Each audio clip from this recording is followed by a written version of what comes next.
Let's look slightly beyond Kenya to the region around Kenya. And perhaps the reason people are worried about the protests in Kenya is because the picture of democracy in East Africa doesn't look particularly good. We have recent elections in Tanzania, your neighbour.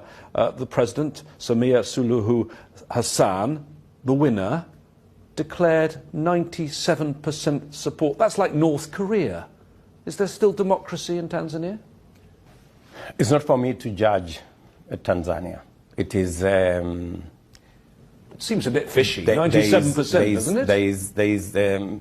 Well, in a democracy, for example, in Kenya, you can never get 96%. So it's not a democracy anymore then? That is you saying. Every country have a way of them doing their stuff. But I think the primary thing is democracy is the best governance system.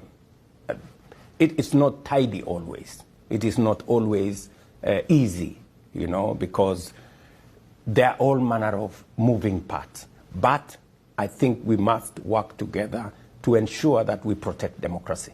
So look at one of your other neighbours, Uganda. You know? So I think we should stick to democracy, and we must also always give ourselves the opportunity to listen to the alternative view, to look at the alternative without injecting violence into the equation. So look at one of your other neighbours, yes. Uganda. Elections coming up very soon. President Museveni has been there for nearly 4 decades, and there were real questions about whether there were free and fair elections last time. His opponent, Bobby Wine, was under effective house arrest. How worried are you about those elections and whether they're going to be free and fair? Because this affects the climate of the whole region, does it not? I attended President Museveni's swearing in last election, and I think he got 57% of the vote. He didn't get 90. So I think there is room for us to work on democracy is work in progress. And I think it spans different, different stages. There are countries like Kenya that are way ahead. There are others that are catching up. There are others that are still not yet started. And we see it changing everywhere.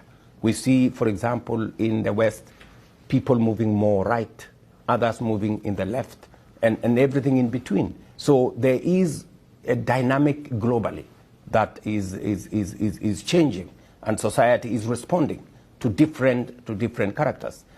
Who expected, for example, that we would have the kind of situation we had in the U.S. In the previous election?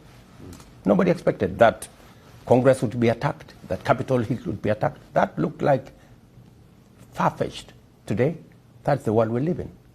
I mean, there is all manner of issues coming up. And we need to, as leaders, we need to balance, we need to look at it and see how we can. I want to raise some more of those issues on the African continent, moving to the Democratic Republic of Congo. You mentioned